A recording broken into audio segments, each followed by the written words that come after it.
ஓம் சக்தி அம்மா அருள்மிகு பங்காரு சித்தர் அருளாசியுடன் மேல்மருவத்தூர் ஆதிபராசக்தி சித்தர் பீடத்தில் ஜூலை 27, 28 தேதிகளில் 54வது ஆடிப்பூர கஞ்சிவார்ப்பும் சுயம்பு அன்னைக்கு பாலாபிஷேகமும் நடைபெறும். செவ்வாடை பக்தர்கள் அனைவரும் கலந்து கொண்டு அன்னையின் அருள் பெறுமாறு கோவை, திருப்பூர் மாவட்டங்கள் சார்பாக அன்புடன் அழைக்கின்றோம். தேர்தல் நெருங்கிவிட்டது. நம்மை ஆள்வோரும் ஆள விரும்புவோரும் இனி தமிழ் உணர்வு பொங்க பேசுவார்கள். அப்படியே நம் தொப்புள்கொடி உறவுகளான இலங்கை தமிழ் அகதிகளின் பிரச்சினைகளை பற்றியும் அவர்கள் சிந்திக்க வேண்டும் என்பதே இன்றைய பெருஞ்செய்தியின் நோக்கம்.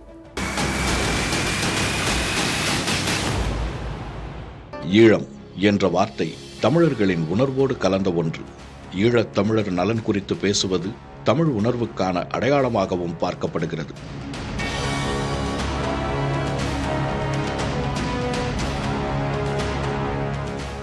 ஈழம் என்று அழைக்கப்படும் இலங்கையின் வடக்கு கிழக்கு மாகாணங்களில் வாழும் தமிழர்களின் எண்ணிக்கையில் 1/3 தமிழர்கள் அகதிகளாக நம் தமிழ்நாட்டில் வாழ்கிறார்கள். இவர்களை பற்றி பேச இங்கே நாதி இல்லை. காரணம், இவர்களுக்கு வாக்குரிமை இல்லை. வாக்குரிமை மட்டுமல்ல, குடியுரிமை, ஓட்டுநர் உரிமம், உயர்கல்வி வாய்ப்பு, படிப்புக்கேற்ற வேலை, வெளியூர் வெளிமாநிலம் செல்லும் வாய்ப்பு என அகதிகளின் இல்லைகளை அடுக்கிக் கொண்டே போகலாம். பிரதமர் முதல்வர் வருகையில் அலங்கார துணியால் மூடப்படும் குடிசை பகுதி, சாக்கடை, கால்வாய்களைப் போல பொது சமூகத்தின் பார்வையிலிருந்து நிரந்தரமாகவே ஊருக்கு ஒதுக்குப்புறமாக மறைந்து கிடக்கின்றன அகதிகள் முகாம்கள்.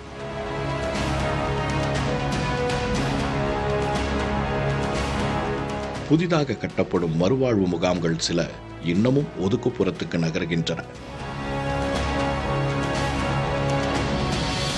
நம் தொப்புள்கொடி உறவுகளின் பிரச்சனைகளை அறிய புதிய தலைமுறை செய்தியாளர் குழு தமிழகத்தின் முக்கிய அகதிகள் முகாம்களை நேரில் ஆய்வு செய்தது.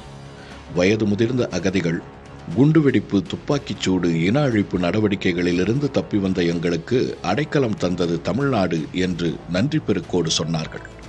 அடுத்தடுத்த தங்கள் ஆசைகளும் லட்சியங்களும் கருகிப் போனதால் எந்த எதிர்பார்ப்பும் இல்லாத வாழ்க்கைக்கு பழகிவிட்டார்கள். இலங்கை தமிழராகவும் இல்லாமல், தமிழ்நாட்டு தமிழராகவும் இல்லாமல் திரிசங்கு சொர்க்கத்தில் வாழ்கிறார்கள். இல்லை இல்லை, உயிருடன் இருக்கிறார்கள்.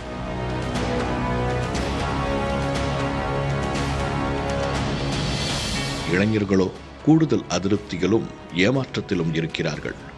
அரசு கொடுக்கிற மாதாந்திர உதவித்தொகை, விலையில்லா அரிசி, ரேஷன் பொருள்கள், பொங்கல் வேட்டி சேலையை தாண்டி பிற தமிழர்களைப் போல தாங்களும் படித்து முன்னேற வேண்டும் என்ற ஏக்கம் இருக்கிறது.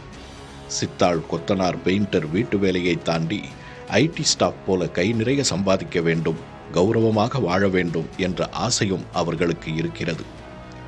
ஒரு ரயில் டிக்கெட் எடுக்கவும், சாதாரண செக்யூரிட்டி வேலைக்கு சேரவும் கூட இங்கே ஆதார் கார்டு வேண்டுமே. சுவற்றில் அடித்த பந்தாக திரும்பி விடுகிறார்கள்.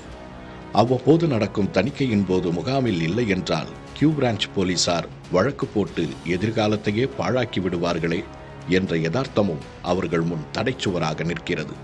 பாகிஸ்தான், ஆப்கானிஸ்தானிலிருந்து வந்த இந்து கிறிஸ்தவர்களை எல்லாம் ஏற்றுக்கொண்ட மத்திய அரசு தங்களுக்கும் இந்திய குடியுரிமை வழங்க வேண்டும் என்று கெஞ்சுகிறார்கள் நம் தமிழ் சொந்தங்கள். திபெத்திய அகதிகளைப் போல தங்களுக்கும் கல்வி, வேலைவாய்ப்பில் இடஒதுக்கீடு வழங்க வேண்டும் என்றும் கோரிக்கை வைக்கிறார்கள். அடிக்கடி தனியார் துறை வேலைவாய்ப்பு முகாம்களையும் நடத்தி தங்களை தகுதிக்கேற்ற வேலையில் சேர்த்து கொள்ள வேண்டும் என்று ஏங்குகிறார்கள் இளைஞர்கள்.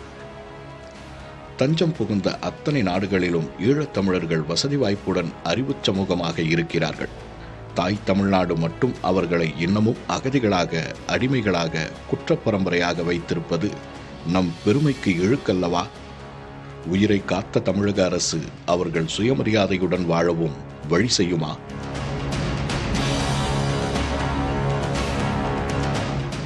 புதிய தலைமுறைக்காக கே மகேஷ்.